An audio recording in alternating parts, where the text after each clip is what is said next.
Thank you. உங்க எல்லாருக்குமே மீண்டும் ஒரு பெரிய நன்றி. அதான் நாங்கள் எடுத்தோம். ஸோ ரொம்ப சிறப்பாக நடித்த காளிதாஸ் தோழர், ஏன்னா அவர் இல்லை, இப்போ நடிச்சிட்டு இருந்தார். அவருக்கு ஏதாவது ஒரு பெரிய அங்கீகாரம் கிடைக்கும்னு ஏங்கிட்டு இருந்தார். அது இந்த படம் அது அமைச்சு கொடுத்தது. கோவா சர்வதேச திரைப்பட விழாவிலையும் சரி, மும்பையிலையும் சரி, எங்கெல்லாம் ஸ்க்ரீன் பண்ணுமோ அந்த இடங்கள்லாம் அவர் வந்து பயங்கர ரிசப்ஷன் இருந்தது. அப்புறம் ராம்ஜி வந்து மெகந்தி சர்க்கஸில் நான் அவரை அந்த படத்துலேருந்து கண்டெடுத்தது. ஸோ அவர் ரொம்ப சிறப்பாக பண்ணியிருந்தார். அவருக்கு வந்து மதுரை ஸ்லாங் ரொம்ப சிறப்பாக வந்தனால எனக்கு வந்து இந்த மொத்த படத்துலையுமே மதுரை ஸ்லாங் வந்து ரொம்ப பிச் பர்ஃபெக்டாக அவர் பேசியிருந்தார். ஸோ அதுக்கு I thank Ramji sir for coming all the way from Madurai. அப்புறம் வந்து வரிசையாக ப்ரொடக்ஷன் கம்பெனிஸ் வந்து view finder, comrade talkies, Rajamohan சாரோட ப்ரொடக்ஷன் டீம், அவங்க வந்து இதுக்கு எல்லா விதத்துலையும் சப்போர்ட் பண்ணாங்க, மீடியா லெவல்லையும் சரி எல்லாம். ஸோ அது வந்து நான் உதவி இயக்குனராக இதனால இன்னும் எனக்கு கூடுதல் சிறப்பு. என்னன்னா நீங்கள் வந்து க்ரியேட்டிவாகவும் அவர்கிட்ட உரையாட முடியும்.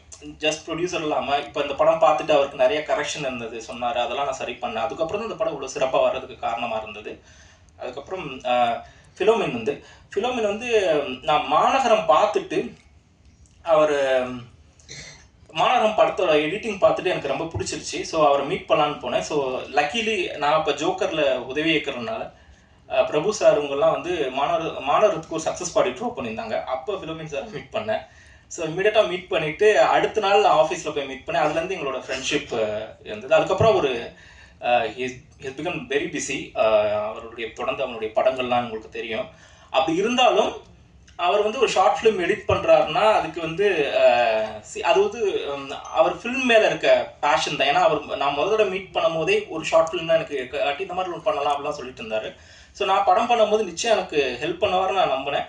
ஜஸ்ட் பெருசாலாம் ஒன்றும் பேசலை, லைக் ப்ரொஃபஷனலாக எதுவும் பேசலை. நாங்கள் வந்து ஜஸ்ட் ஸ்கிரிப்ட் கேட்டார், படித்தோடனே இதுக்குள்ளே 2-3 ஷார்ட்ஸோட விஷுவல்ஸ் மட்டும் பார்த்தாரு. அதுக்கப்புறம் எடிட் பண்ண சொல்லிட்டாரு. அதுலேருந்து அவங்க டீம் சந்தோஷ், சக்தி இவங்கெல்லாம் ரொம்ப சப்போர்ட்டிவாக. ஏன்னா ஒரு ஃபெஸ்டிவலுக்கு அனுப்பும் போது ஒரு வெர்ஷன் அனுப்பணும். அதுக்கப்புறம் சென்சார் பண்ணுச்சு, அனிமல் வெல்ஃபேர் போர்டு, நிறைய விஷயங்கள் வந்து ப்ளூரே அனுப்புறது, நேஷனல் அவார்டுக்கு சப்மிட் பண்ணுற எல்லா ப்ராசஸ்லுமே அவங்க கூடயே இருந்தாங்க. ஸோ ஐ திங்க் அது நான் வந்து வாழ்நாள் ஃபுல்லாக I been very in depth to ஃபிலமின்ஸ் ஆரோசம் ஸ்டுடியோ. அதுக்கப்புறம் பிக்சர்ஸ் எல்லாம் அவர் தான் பண்ணது. நீங்கள் பார்த்தீங்கன்னா அந்த கறி அடித்த வால் அந்த அந்த படத்துக்கான பேலட்டுக்கு கரெக்டாக மேட்ச் ஆகிற மாதிரி. ஸோ அந்த விஷயங்கள், அப்புறம் அந்த முட்டையில் இருக்க இது இருக்கு இல்லையா, அது வந்து உண்மையான கோழி இல்லை, அவர் பண்ணது தான். ஸோ அந்த விஷயம் பண்ணது. ஸோ நிறைய ஸ்பெசிஃபிக் பண்ணோம். ஐ மீன் அந்த காட்டு மாடுகள்லாம் வர்ற பகுதி, ஃபாரஸ்ட் பெர்மிஷன் இல்லை, எல்லாத்துலேயுமே நாங்கள் தாண்டி அதை பண்ணதுக்கு ஐ மீன் விஜயோட சப்போர்ட் ரொம்ப முக்கியம். ஏன்னா ஒரு பொருள் வாங்கணும்னா உள்ள சந்தோஷ் தயாநிதி, ஐ மீன் ராகவ் வந்து இந்த படத்தோட லைவ் ரெக்கார்டிஸ்ட்டு, சிங் சவுண்டு. ஸோ ரொம்ப ஸ்பெசிஃபிக்காக இப்போ ஒரு உதாரணத்துக்கு சிங் சவுண்ட் பண்ணும்போது தூரத்தில் இப்போ இந்த கதை உலகத்துக்கு சம்மந்தமில்லாத சவுண்டு பிக் ஆகிடுச்சுன்னு வச்சுக்கோங்களேன், நம்ம ரீடேக் போக வேண்டியது இருக்கும். இப்போ உதாரணத்துக்கு வந்து நாங்கள் பண்ணிகிட்டு இருக்கும்போது பின்னாடி மாடு அந்த பெல்லெல்லாம் வந்துகிட்டே இருக்கும். ஸோ மாடு போகிறதுக்காக வெயிட் பண்ணிகிட்டே இருக்கணும். ஸோ ஒரு டேக் வந்து ஜஸ்ட் நாட் விஷுவலுக்கு மட்டும் ஓகே ஆகக்கூடாது, சவுண்டுக்கும் அது ஓகே ஆகணும். ஸோ அதனால் அந்த சேலஞ்சஸ் இருந்தது. ராகவ் அதை ஈஸியாக ஹேண்டில் பண்ணார். அண்ட் தென் சந்தோஷ் தயாநிதி போஸ்ட்டில். ஸோ ராஜமோகன் சார் மூலமாக தான் இந்த குரூ எல்லாமே நமக்கு அமையுது. சந்தோஷ் வந்து ரமன் சாரோட அசிஸ்டண்ட்டு. ஸோ அவர் வந்து இப்போ பறந்து ராம் சாரோட கொலாபரேட் பண்ணிட்டு இருக்காரு. She has done a very good job. ரொம்ப பொறுமையாக உட்காந்து நிறைய அந்த படத்துக்காக லைவ்லாம் கொஞ்சம் எடுத்திருக்கோம் நம்ம. ஸோ ஒரு சின்ன பட்ஜெட் படம் தான், ரொம்ப என்ன சொல்கிறது, இன்ஸ்ட்ருமெண்டலாக சரி, programme. And then I think திலானியை நான் மிஸ் பண்ணக்கூடாது. திலானி கேனடாவில் இருக்காங்க, அவங்களால வர முடியல. அவங்க தான் தயாரிப்பாளர், அவங்க தான் இந்த கதையை ஃபஸ்ட்டு பிக் பண்ணி அதை நர்ச்சர் பண்ணி எடுத்துகிட்டு வந்தாங்க. ஐம் ஷுர் இந்த காணொலி வழியாக, இந்த வீடியோ வழியாக அவங்க பார்த்தோன்னே I think she will be very proud of. So 27 படம் வருது. இந்த மாதிரி நிறைய கனவுகளோடு எடுக்கப்படுற படங்கள் வந்து யூடியூப்பில் வரும்போது அதுக்கான வியூவர்ஷிப் வந்து உங்களை மாதிரி ப்ரெஸ் பீப்புளால் மட்டும்தான் அதை வந்து கொண்டு சேர்க்க முடியும். So we solely believe that நீங்கள் வந்து இதை எடுத்துகிட்டு போவீங்கன்னு நான் நம்புகிறேன். அப்புறம் க்ளோசிங் ஸ்பீச் வந்து நான் ஆரம்பிக்கும் போது இந்த 2 கேள்வியோட தான் இந்த திரைக்கதை எழுதுனேன்னு சொன்னேன் இல்லையா? அதே போல் நம்ம இறந்ததுக்கப்புறம் நம்மளுடைய ஆசைகள் எங்கே போகும், நம்மளுடைய லைக் அது அது அது அப்படி நிராசையாக போச்சுன்னா என்ன, அந்த ஒரு பயத்தில் தானே இந்த எழுதணும். இப்போ மருது இந்த படத்துடைய கேமராமேன், அவனோட எஃபர்ட் வந்து நீங்கள் பார்த்துருப்பீங்க, விஷுவல்ஸ் பார்த்துருப்பீங்க. அது வந்து ரொம்ப ரொம்ப ரொம்ப பார்த்து பார்த்து செதுக்கி அவன் வந்து லைட்டெல்லாம் ரொம்ப பிச் பர்ஃபெக்டாக ஷேப் பண்ணி, ஈவன் இந்த படத்தை வந்து நிறைய எக்ஸ்பீரியன்ஸ் டிஓபிஸ் பார்த்துட்டு கிரேடே பண்ண வேணாம்னு சொன்னாங்க. ஏன்னா அந்த அளவுக்கு he's been very mathematically perfect. அதே போல் இந்த படத்துக்கு இன்னொரு போர்ஷன் ஷூட் பண்ண மீனாட்சி சோமன், 2 பேருமே ரொம்ப, ஏன்னா ரெண்டு பேருமே அவங்க வேற கேமராவில் ஷூட் பண்ணாங்க, இவங்க வேற கேமராவில் ஷூட் பண்ணாங்க. 2 பேருமே ரொம்ப அந்த மெட்டாடேட்டாஸ்லாம் ரொம்ப பர்ஃபெக்டாக இருந்தது. அதே போல் கிரேடிங் பண்ணும்போது ரொம்ப சிரமம் இல்லை. ஸோ மருது இப்போ என்னோட இல்லை. லைக் அவனோட கொலாபரேஷன் வந்து ரொம்ப ரொம்ப முக்கியம். ஒரு ஆரம்பத்துலேருந்து இந்த கதை எழுதப்பட்டதுலேருந்து எடுக்கப்பட்டவரே அவன் கூடவே இருந்தான். ஸோ ஐ திங்க் அதே போல் காளிதாஸ் தோழரும் இப்போ நம்மளோட இல்லை. ஆனால் இந்த படம் இருக்க போது, இந்த படம் யூடியூப் இருக்க வரை இருக்க போது, அவங்களுடைய நினைவாக இருக்க போது, அவங்க இல்லைனாலும் அது இங்கே தான் இருக்க போகுது. நன்றி. Thank you so much. ரொம்ப அழகாக சொன்னீங்க. 2 கேள்விக்கான பதில் தான் இந்த குறும்படம் அப்படின்னு சொல்லிட்டு நான் நம்புறேன். ரொம்ப நாள் பசிக்கான உணவாக இந்த குறும்படம் உங்களுக்கு இருக்கும். வரக்கூடிய வரவேற்பு இன்னும் நிறைய பசியை உருவாக்கும்னு நம்புறேன். இதே மாதிரி வெற்றியை உங்களுடைய திரைப்படத்துக்கும் கண்டிப்பாக கிடைக்கும். மீண்டும் உங்களுக்கு ஒரு பெரிய வாழ்த்துக்கள். அடுத்ததாக இந்த படத்தினுடைய ஃபீமேல் லீட், நான் வந்து வரும்போது ஒரு இன்ட்ரடக்ஷன் கொடுத்துருந்தேன். பட் நிறைய நேரம் நம்ம உள்ளே உட்காந்துருந்தோம். அந்த நேரம் நான் சொல்லணும்னு நினச்சேன், பட் ஐ தாட் இது வந்து மேடையில் தான் சொல்லணும் அப்படின்னு. எக்கச்சக்கமான பெண்களினுடைய குரலாக தான் உங்களுடைய கதாபாத்திரங்கள் எல்லாமே அமைஞ்சிருக்குன்னு நினைக்கிறேன். பல சொல்லப்படாத சுமைகளை ரொம்ப இயல்பாக காமிக்கக்கூடிய ஒரு திறன் உங்கள்கிட்ட இருக்குது. அதே மாதிரி தான் இந்த லிட்டில் விங்ஸ்லையும் நான் பார்த்தேன். மீண்டும் ஒரு பெரிய வாழ்த்துக்கள். இந்த குறும்படம் உங்களுக்கு எவ்வளோ ஸ்பெஷல் அப்படிங்கிறது நீங்கள் பகிரணும்னு ஆசைப்பட்றேன். ஓவர் டு யூ அம்மா. இது செகண்ட் டைம் பார்த்துட்டு, ஸோ காளிதாஸ் ஐயா வந்து அந்த கேரக்டர் வந்து அந்த சேவல் மேலே ஒரு அபா, ஏன்னா கஞ்சி சாதமே சாப்பிட்டுக்கிட்டு இருக்கவங்களுக்கு அந்த கறி சோறு சாப்பிடணும்னு ஒரு ஆசை இருக்கும். ஸோ அந்த சேவலை எப்படியாவது அடிக்கணும்னு நினச்சாரு, முடியல. கடைசியில் முடித்தார், ஆனால் அவரும் முடிச்சிட்டுக்காரு. ஸோ அந்த சனிக்கிழமை போனதுனால அந்த சேவலை எடுத்துகிட்டு போயிடுவாங்க. ஸோ அந்த சோல் வந்து அந்த சேவலோடு போகிற ஒரு விஷயம் இருக்கு இல்லையா, அது ரொம்ப மனசை வந்து பாதிக்குது. ஒரு ஆத்மா வந்து அந்த கோழி கொண்டு போயிடுச்சு அப்படின்ற ஒரு இது இருக்குது. இன்னொன்று அந்த ஆர்ட் டைரக்டர் வந்து அந்த ஒரு கோழி குஞ்சு வந்து இயற்கையாகவே இல்லாமல் செயற்கையாக பண்ணார். அந்த முட்டைக்குள்ளே ஒரு கோழிக்குள்ளெலாம் வச்சு அதுக்கு எவ்வளோ வேலை பண்ணாங்கன்றது. ஏன்னா 4 days பிளான் பண்ணுது, ஆனால் 6 days ஆகிடுச்சு. ஏன்னா இந்த சவுண்டு ஆர்ட்டு எல்லாமே டைம் எடுத்து 6 days ஆகிடுச்சு. அதுக்கப்புறம் இந்த கோழி குஞ்சு கத்துறது, அதாவது வாழ்க்கையே போனதுக்கப்புறம் ஒரு சந்தோஷம் வரும் இல்லையா, அந்த விஷயங்கள்லாம் வந்து எனக்கு நான் பார்வையாளராக பார்க்கும்போது எனக்கு வந்து ரொம்ப நெகிழ்வாக இருக்குது அந்த விஷயங்கள்லாம். கதை வந்து இது ரிகர்சல்லாம் பண்ணி பார்த்துட்டு எனக்கு கதை ஃபோனில் தான் சொன்னார் நவீன். எனக்கு அப்பயே நான் அப்படி ஓகே சொல்லிட்டேன் நான். ஸோ ரிகர்சலுக்கு டைம் எடுத்தோம். எல்லாருமே அந்த ரிகர்சலுக்கே கொஞ்சம் சிரமப்பட்டு தான், ஏன்னா பஸ்ஸு கிடையாது சில சமயம் திருவண்ணாமலையில் கொரோனா காலத்தில். அதெல்லாம் சிரமப்பட்டு தான் 4 நாள் வந்து ரிகர்சல் எடுத்தோம் நாங்கள். ஸோ இதில் வேலை பண்ண எல்லாருமே வந்து ஹார்ட் ஒர்க் பண்ணாங்க செட்டில். ஸோ அது எல்லோரும் இருந்தவங்களுக்கு எல்லாருக்கும் தெரியும். ஸோ எனக்கு ரொம்ப ஹாப்பியாக இருக்குது. இந்த கதையில் வந்து எனக்கும் இந்த கதை பாத்திரத்தை நான் நடிச்சிருக்கேன்னு நான் பார்வையால் தான் பார்க்குறேன், ஏன்னா நான் பார்க்கல. ஸோ இந்த கேரக்டர் இவ்வளோ வெயிட்டாக இருக்குது அப்படின்னு சொல்லிட்டு. ஸோ தேங்க்ஸ் நவீன், ரொம்ப தேங்க்ஸ். மெஹந்தி சர்க்கஸ்ல ஆரம்பிச்சு இப்போ வரைக்குமே தொடர்ந்து நமக்கு வந்து ஒரு நேட்டிவ்லி கனெக்டட் கதா பட வரிசைகளில் இருக்கும்னு நம்புறேன். ஸோ மதுரை ராம்ஜி அவர்கள் இயக்குனருக்கு இது முதல் குறும்படம். எனக்கும் இந்த படம் வந்து முதல் குறும்படம் தான். அதுக்கு நான் பெரிய படம் பண்ணேன். ஆனால் இந்த படம் பண்ணும்போது எனக்கு அது பெரிய படத்துலேருந்து சின்ன குறும்படத்துக்கு வந்ததுக்கப்புறம் குறும்படத்தில் இவ்வளோ எஃபர்ட் இருக்குதுன்னு சொல்லி அந்த ஃபீல் அப்போ தான் பண்ணேன். ஆக்சுவலாக இந்த படத்தோட டைட்டிலுக்கும் எனக்கு ஒரு சின்ன சிங்க் இருக்கும். லிட்டில் விங்ஸ், நான் லிட்டில் தான். ஸோ அது எனக்கு ரொம்ப பிடிச்சிருந்துச்சு. அதை நான் இயக்குனர்கிட்ட சொல்லவே இல்லை. என்னோட யூடியூப் சேனல் நேமும் லிட்டில் மேன் ஷோ தான் வச்சுருக்கேன். ஸோ எல்லாரும் சொல்லுவாங்க, நார்மலாக இருக்கிறவங்க என்னை பார்த்தா எல்லாருமே கேலி கிண்டல் தான் பண்ணுவாங்க. நிறையா பேர் கேட்டாங்க, ஏன் உன்னோட பேர் இந்த சப்நேம் அதாவது லிட்டில் மேன் தான் வச்சுருந்தேன். நான் அதில் குள்ளமான மனுஷன் சொல்லி தான் எல்லாம் கிண்டல் பண்ணாங்க. அதையே என்னோட அரைமொழியாக வச்சேன். அதே மாதிரி சார் லிட்டில் விங்ஸுங்கிற நேமும் எனக்கு அதை பார்க்கும்போது ஒரு அளவு சிங்க் ஆச்சு. என்னுடைய முதல் குறும்படம் இயக்குனரோட முதல் படமும் இதுதான்.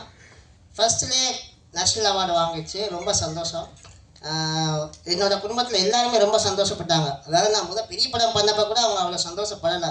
என்னுடைய முதல் குறும்படம் ஃபஸ்ட்டு பண்ணும்போது அவார்டு வாங்கியிருக்குன்னு சொல்லவுமே அவ்வளோ சந்தோஷப்பட்டாங்க. ரொம்ப நன்றி நவீனன் சார் மற்றும் இயக்குனர் ராஜமுருகன் சார் அவங்களுக்கும் எல்லாத்துக்கும். இந்த டீமில் எல்லாருமே அவ்வளோ எஃபர்ட் அவ்வளோ ஹார்ட் ஒர்க் பண்ணாங்க. ஏன்னா நான் பெரிய படத்தை பண்ணப்போ கூட எனக்கு இந்த ஃபஸ்ட்டு ரிஹர்சல்லாம் எதுவுமே கிடையாது, பண்ணதில்லை, அந்த எக்ஸ்பீரியன்ஸே கிடையாது. ஆனால் ஒரு படம்னா இப்படி தான் இருக்கும், இப்படி தான் பண்ணணும், இப்படி தான் இருக்குன்னு சொல்லி ரிஹர்சலுக்கும் என்னை கூப்பிட்டு வந்து பாருங்கள், எல்லாம் பண்ணுங்கள், நீங்களும் ட்ரைனிங் எடுங்கன்னு சொல்லி ஃபஸ்ட்டு 4 days ரிஹர்சல் பண்ணி திருவண்ணாமலையில் அதுக்கப்புறம் போய் ஷூட் பண்ணோம். அங்கே ரொம்ப சேலஞ்சிங்காக இருந்துச்சு எல்லாமே. ஏன்னா அந்த காடுனால மழை திடீர்னு வெயில் அடிக்கும், எல்லாம் ரெடியாக இருக்கும், பார்த்தா கிளைமேட் உள்ளே போயிடும். அந்த சீன் பார்த்துப்பீங்க, வீட்டுக்குள்ளே இருக்கிற சீன்லாம் இருட்டுக்குள்ளே இருக்கிற மாதிரி தான் இருக்கும். ஸோ திடீர்னு பார்த்தா வெளிச்சம் ஓவராக இருக்கும், திடீர்னு இதாக இருக்கும். அது ரொம்ப கஷ்டப்பட்டு எடுத்தோம். இதை விட ரொம்ப கஷ்டமான என்ன விஷயம்னா அந்த கோழியை வச்சு அதை மெயின்டைன் பண்ணி மேட்சிங் பண்ணி எடுத்தார். நம்ம நடிச்சிடலாம், கோழி நடிக்க சொல்ல முடியாது. ஸோ அது வர மாதிரி போகிற மாதிரி கரெக்டாக செட் பண்ணி இயக்குனர் நல்லா அருமையாக பண்ணியிருந்தாங்க. நான் உட்காந்து ஷூட்டில் அந்த 6 days உட்காந்து அவங்க கூட உட்காந்து நான் பார்த்துட்டா இருந்தேன். அவ்வளோ அருமையாக பண்ணியிருந்தாங்க. ரொம்ப நன்றி. Dream warriors next level sir எடுத்திருக்காங்க. ஸோ ரொம்ப சந்தோஷம். படம் ரிலீஸ் ஆனதுக்கப்புறம் மிகப்பெரிய வெற்றி அடையணும்னு நான் எல்லாத்தையும் கேட்டுக்கிறேன். தேங்க்யூ. தாண்டி அது சக்சஸ்ஃபுல்லாக வெளில வரணும் அப்படின்னா ஐ திங்க் ஒவ்வொருத்தருக்குள்ளேயும் அந்த சிங்க் இருக்கணும். அப்படியே ஒரு 1 man ஷோ தான் ஐ திங்க் இந்த ஆர்ட் டிபார்ட்மெண்ட் சைட்லேருந்து இருந்திருக்குன்னு நினைக்கிறேன். ஐடியாவும் இவரே, வேலை செஞ்சதும் இவரே. படத்தில் ஒரு 4 நாளைக்கு முன்னாடி தான் கமிட் ஆன. ஷூட் போகிறதுக்கும் ஒரு 4 நாளைக்கு முன்னாடி தான் நவீன் ப்ரோ ஓகே பண்ணார். என்ன இவர்கிட்ட இன்ட்ரோ பண்ணது தீனா ராகவன் என்னுடைய நண்பர். அவர் தான் நவீன் கிட்ட என்ன இன்ட்ரோ பண்ணது. இல்லை ஒர்க்காக பார்த்துக்கிட்டோம்னா அந்த கோழி அந்த முட்டை இதுலேருந்து உடஞ்சி அவர் தூக்கி போட்டு உடஞ்சி அதுலேருந்து அடகாத்த கோழி எப்படி இருக்கும் அது லைட்டாக அந்த எஃபெக்ட்லாம் போட்டு அதில் ரெடி பண்ணோம். அது மட்டும் கொஞ்சம் கஷ்டமாக இருந்தது. அதில் பிளான் பண்ணதை விட ரொம்ப அந்த பிளட்டு அந்த இதெல்லாம் போட்டு ரெடி பண்ணுறதுக்கு. நன்றி ப்ரோ.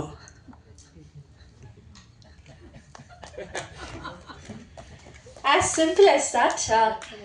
But I think உங்களுடைய ஒர்க்கே நிறைய பேசியிருக்கேன் நான் நம்புகிறேன். அதனால் உங்களுடைய பேச்சு குறைவாக இருந்தாலும் அவ்வளோ நாங்கள் பார்த்து வியக்கிற அளவுக்கு ஒரு படைப்பை நீங்கள் கொடுத்துருக்கீங்க. மீண்டும் உங்களுக்கு ஒரு பெரிய வாழ்த்துக்கள். Thank you so much. இந்த படத்தினுடைய இசை நிறைய இடங்களில் ஸ்பைக் கொடுத்தது அப்படின்னு நான் நம்புறேன். எனக்கு எப்பவுமே ஐ ஃபீல் ஒரு மியூசிக் டிரெக்டருக்கு will have his own choice of films, நிறைய பேஷன் இருக்கும், இது எல்லாமே எல்லாருக்குமே தெரியும். பட் சந்தோஷ் அவர்களுடைய இசை பட்டியல் பார்க்கும்போது அவர் எப்பயுமே அந்த ஸ்பேஸை ரொம்ப அதிகமாக ஓன் பண்ணுவாருன்னு எனக்கு தோணும். நிறைய இடங்களில் அவருடைய படைப்புகள் கேட்கும்போது நவீனை நான் ராஜமுருகன் சார் மூலயமா தான் பார்த்தேன். ராஜமுருகன் சாரில் ஒர்க் பண்ணணுன்னு ரொம்ப நாள் ட்ரை பண்ணிட்டு இருந்தேன். ஸோ ஃபர்ஸ்ட் அவர் அவங்க அசிஸ்டண்ட் மீட் பண்ண வச்சார். Then this whole project happened. Naveen ஒரு extremely talented friend of mind. First டேரக்டராக மீட் பண்ணேன், இப்போ ஃப்ரெண்ட்ஸ் ஆனோம். அவர்கிட்ட நான் அடிக்கடி மீட் பண்ணணும்னு ஆசைப்படுவேன். ஏன்னா அவர் ஏதாச்சும் ஒரு ஸ்டோரி சொல்லுவார், இன்ட்ரெஸ்டிங்காக இருக்கும். நம்ம அதை பண்ணுறோமோ இல்லையோ, லைக் இதை இப்படி பண்ணலாம், இது படமாக பண்ணும்போது இந்த மாதிரி ஸ்கோர் பண்ணலாம், இந்த ஆர்கெஸ்ட்ரா கூப்பிடலாம், இந்த மாதிரி மியூசிக் அப்ரோச் பண்ணலான்னு சொல்லிட்டு வீல் சும்மா have a discussion, we'll manifest a lot. So அந்த மாதிரி தான் லிட்டில் விங்ஸும் ஸ்டார்ட் ஆச்சு. லிட்டில் விங்ஸ் என்னோட கெரியரில் நான் ஸ்டார்ட் பண்ணும் போது ஒரு டெப்த்தான மூவி ஒர்க் பண்ணால் தான் ஒரு மியூசிக் டைரக்டருக்கு நல்ல நேம் கிடைக்கும். ஸோ நான் இதை ஷார்ட் ஃபிலிமாக பார்க்கவே இல்லை. நான் இது ஒரு நல்ல கண்டென்ட்டாக தான் பார்த்தேன். இது என்ன ப்ரூவ் பண்ணிக்க ஒரு சான்ஸாக இருக்கும்னு நினச்சி தான் I started working on this film. Naveen ரொம்ப ப்ரெஷர்லாம் பண்ண மாட்டார். ஹீ வில் ஜஸ்ட் சே இது எப்படி ட்ரீட் பண்ணலாம் நீங்கள் சொல்லுங்கள், தென் நான் அதை கேட்குறேன், எனக்கு ஒர்க் அவுட் ஆச்சுன்னா நம்ம அதை வச்சுக்கலான்னு சொல்லி. ஸோ நிறைய ஐடியாஸ் ட்ரை பண்ணோம். ஸோ ஃபிலிம் ரூட்டடாக இருக்குது. நம்ம ஏன் ஒரு ஒரு வெஸ்டர்ன் கிளாசிக்கலாக ஸ்கோர் போகக்கூடாது அப்படின்னு சொல்லி அப்ரோச் பண்ணது தான் இந்த whole idea of little wings. Plus அந்த லிட்டில் விங்ஸில் ஒர்க் பண்ண எல்லாருமே நமக்கு மியூசிக் பண்ண ரொம்ப இன்ஸ்பயர் பண்ணாங்க. ஆக்ட் பண்ணவங்களா இருக்கட்டும், camera and sound effects and every department. So எனக்கு ஆக்சுவலி வேலை கம்மியாக தான் இருந்தது, ஏன்னா எல்லாமே நீட்டாக இருந்தது. So again I want to thank everybody. Naveen வந்து சீக்கிரமாக he will be one of the biggest directors in இந்தியான்ற ஒரு கான்ஃபிடென்ஸ் எனக்கு எப்பவுமே இருந்துகிட்ருக்கு. I'm waiting for that time. Thank you. Camera ரெண்ட்டுக்கு எடுத்துருவோம். ரெண்ட்னா ஃப்ரீயாக தான் எடுத்துப்போம். ஸோ மிஞ்சி போனால் 25,000 1 லட்சத்தில் ஒரு ஷார்ட் ஃபிலிம் எடுப்போம். ஐ கேட்குங்க பட்ஜெட் எவ்வளோ? நான் பண்ணது எதுவுமே ஃபெஸ்டிவல் கிடையாது. நாளைக்கு டைமில் பண்ணுறது எல்லாமே அந்த ஷோ பண்ணுறது தான் நான் பண்ணது. ஒரு சந்துருவும் அவனுக்கு மட்டும் தான் பண்ணது. ஸோ அப்போ கேட்கும்போது என்னோட குவாலிட்டி வந்து ஃபிலிம் குவாலிட்டி இருக்கணும், மேக்கிங் ஸ்ட்ரக்சர் எல்லாமே எனக்கு ஃபிலிமோட ஸ்ட்ரக்சர் தான் இருக்கணும் அப்படின்னாரு. ஸோ ரொம்ப சந்தோஷம். நவீன் ப்ரொடியூசர் யாருன்னு கேட்டேன். திலானின்னு ஒருத்தன். ஒரு கோடி கும்பிட்டு கூப்பிட்டுருங்க. வாழ்க்கையில் 30 லட்சம் போட்டு ஒரு ஷார்ட் ஃபிலிம் எடுத்து இருக்க பெரிய மனசு அவங்களுக்கு தான். ஸோ என்ன வாழ்க்கையில் யாரும் அவ்வளோ காசு கொடுக்கல ஷார்ட் ஃபிலிமுக்கு அப்படின்னு சொல்லும்போது இன்னொன்று எனக்கு ரொம்ப பிடிச்சது. அதுக்கப்புறம் எனக்கு சேலஞ்சிங்காக இருந்தது லைவ் சென்ட். இது நான் பண்ணதே இல்லை. நான் பண்ணுற படங்களாக இருக்கட்டும், ஷார்ட் ஃபிலிமாக இருக்கட்டும், எதுவும் லைவ் சென்ட் பண்ணதே இல்லை, ஆடுக்கும் சரி. ஸோ இது லைவ் சென்ட் போகிறதுனால எனக்கு இன்ட்ரெஸ்டிங்காக இருந்தது.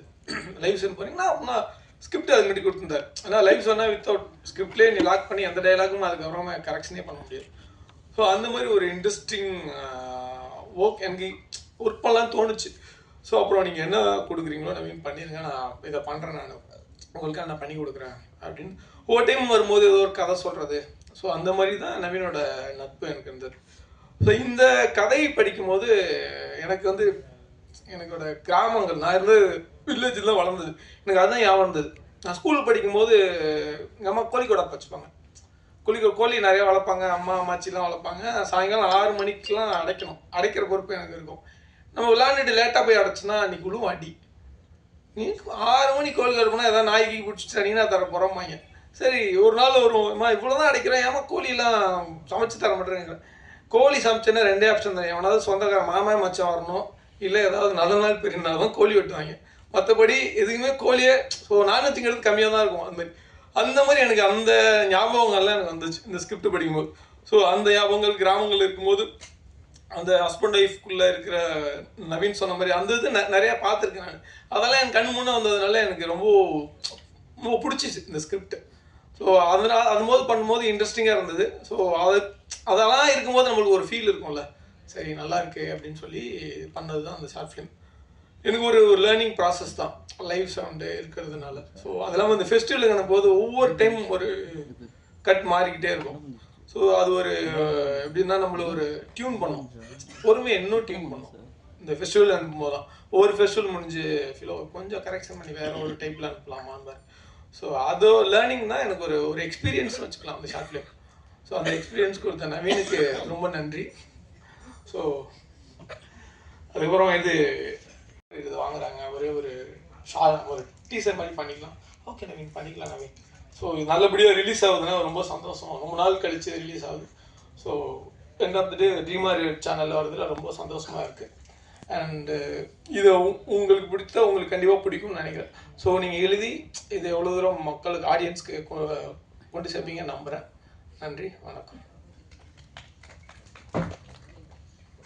நன்றி சார். நவீன் அவர்கள் ஏதோ பேசணும்னு ஆசைப்படுறான்னு நினைக்கிறேன்.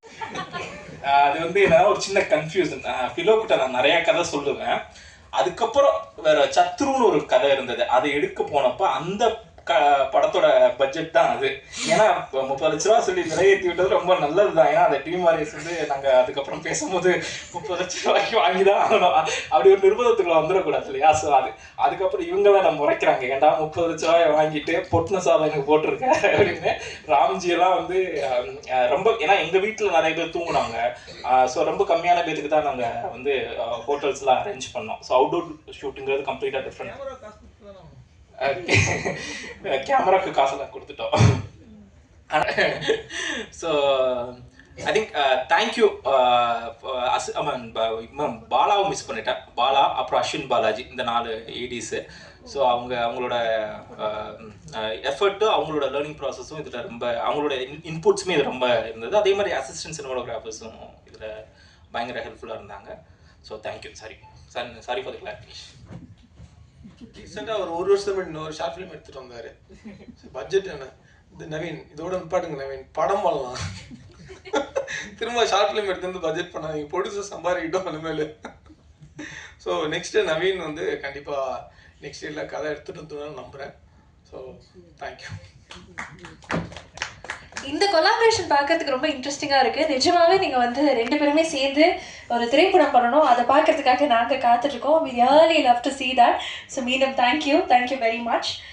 ஸோ அடுத்ததாக படத்தினுடைய கோ producer I think Raju sir வந்து நிறைய மேடைகளில் ஒரு டிரெக்ட். நீங்கள் ஊரில் எந்த ஒரு ஃபேமிலி எடுத்துக்கிட்டிங்கன்னா அங்கே வந்து ஆடு வளர்க்குறது, கோழி வளர்க்குறது, மாடு வளர்க்குறது ஒரு வாழ்வின் ஒரு அங்கமாகவே இருக்கும். எனக்கு ஞாபகம் இருக்குது, நானும் பிரகாஷும் ஒரு 7 கிலோமீட்டர் நடந்து போய் சாவல் விற்றுட்டு வந்த ஞாபகம் எல்லாமே இருக்குது. அது எக்ஸ்பீரியன்ஸ் இருக்குது. அண்டு விவசாயிகளுக்காக எவ்வளோ பிரச்சனைகள் வந்து நம்ம நிறைய இடங்களில் கேட்டிருக்கோம் இருக்குது. அந்த மாதிரி சாப்பாட்டில் வந்து நமக்கு வந்து நான்வெஜ் வந்து அவ்வளோ முக்கியமான ஒரு விஷயமா இருக்குது. அதில் வந்து இந்த கதை சொல்லக்கூடிய விஷயங்கள் வந்து சிலருக்கு சாதாரண விஷயமா தெரியலாம், பட் அது பின்னாடி இருக்கக்கூடிய ஆழமான கருத்துக்கள் வந்து லைஃப்பில் ரொம்ப முக்கியமான ஒரு தருணங்களை ஞாபகப்படுத்தக்கூடிய விஷயமா இருக்குது. நாங்கள் ரீமரி பிக்சர்ஸில் ஏன் இதை வந்து பண்ணுறோம் அப்படின்னு எடுத்துக்கிட்டிங்கன்னா, இன்றைக்கி இண்டஸ்ட்ரி வந்து கண்டிப்பாக நிறைய மாறி இருக்குது. இப்போது மொபைல் ஃபோன் வந்ததுக்கப்புறம் பார்த்தீங்கன்னா நமக்கு எல்லாமே உள்ளங்கைக்கு வந்துருச்சு. ஃபார்மேட்ஸ் வந்து ஷார்ட் ஃபிலிம் ஃபார்மேட்ஸ் இன்னைக்கு பெரிய அளவில் சினிமாவை டாமினேட் பண்ண ஆரம்பிச்சிருக்கு. ஸோ அந்த வகையில்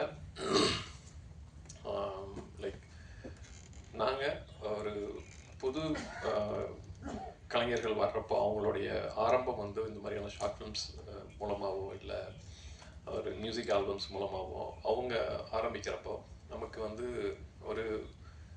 ஒரு நல்ல டேலண்ட்ஸ் ஐடென்டிஃபை பண்ணக்கூடிய ஆப்பர்ச்சுனிட்டிஸ் இருக்குது. அது மட்டும் இல்லை, அவங்களுக்கு நம்ம ஒரு பிளாட்ஃபார்ம் அமைச்சு கொடுக்குறப்போ அது அவங்களுக்கும் சேர்த்து ஒரு பெரிய ஹெல்ப் ஆகுது. அண்ட் ஆல்சோ இது வந்து ஒரு பெரிய ஒரு ரெவன்யூ ஃபார்மேட்டை நம்ம பார்க்குறத விட புது டேலண்ட்ஸை ஐடென்டிஃபை பண்ணக்கூடிய ஒரு தளமாக நம்ம இதை பார்க்குறோம். அந்த வகையில் இப்போ ரீசெண்டாக பார்த்தீங்கன்னா ட்ரீமரி பிக்சர்ஸில் வந்து நாங்கள் இண்டிபெண்டன்ட் மியூசிக் சப்போர்ட் பண்ண ஆரம்பிச்சிருக்கோம். அண்ட் ஆல்சோ இப்போ வந்து ஷார்ட் ஃபிலிம்ஸ் இந்த லிட்டில் விங்ஸ் மூலமாக ஆரம்பிச்சிருக்கோம். இது ஒரு தொடக்கம். இன்னும் பல நல்ல டேலண்ட்ஸ் அது மூலமாக ஒரு நல்ல படைப்புகளில் வந்து அறிமுகப்படுத்துவோம்னு நான் நம்புகிறேன். அதுக்கு உங்களுடைய சப்போர்ட் வந்து தேவை. ஸோ உங்களுக்கு இது பிடிச்சிருக்குன்னு நினைக்கிறேன். அண்டு இதில் ஒர்க் பண்ண எல்லாருக்கும் நன்றி. முக்கியமாக இதனுடைய தயாரிப்பாளர்கள், பெரிய பட்ஜெட் தயாரிப்பாளர்கள், அண்டு இதை கொண்டு வந்து கொடுத்த திரு ராஜமுருகன் அவர்களுக்கும் இதை கன்யூஸாக கொண்டு வந்து இது என்ன மாதிரி நம்ம ப்ளேஸ் பண்ணணும் அப்படிங்கிற விஷயங்களை ஃபுல்லாக ஃபாலோ பண்ணி இதில் ட்ரீமரி பிக்சர்ஸ் டீமில் இருக்க எல்லாருக்கும் குஹன், கிருஷ்ணா அண்டு எவ்ரிபடி எல்லாருக்கும் என்னுடைய நன்றியை தெரிவிச்சுக்கிறேன். ஐ ஹோப் நீங்கள் இதை சப்போர்ட் பண்ணுவீங்க. இது மூலமாக இன்னும் பல டேலண்ட்ஸுக்கு நல்ல வாய்ப்புகள் கிடைச்சி அது மூலமாக நல்ல புது டேலண்ட்டும் படைப்படும் வரணும் அப்படின்னு நான் நம்புகிறேன். Thank you. Thank you very much sir. Really look forward to that. உங்கள் எல்லாருக்குமே மீண்டும் ஒரு பெரிய நன்றி. ஸோ ஒரு குரூப் பிக்சர் எடுத்துகிட்டு we are going to wind up with that. So team எல்லாருமே இணைந்து ஒரு குரூப் பிக்சர் மட்டும்.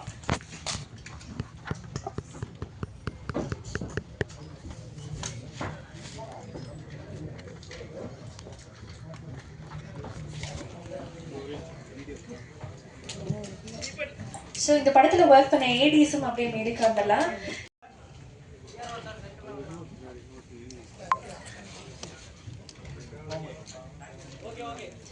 தேங்க்யூ. உங்க எல்லாருக்குமே மீண்டும் ஒரு பெரிய நன்றி.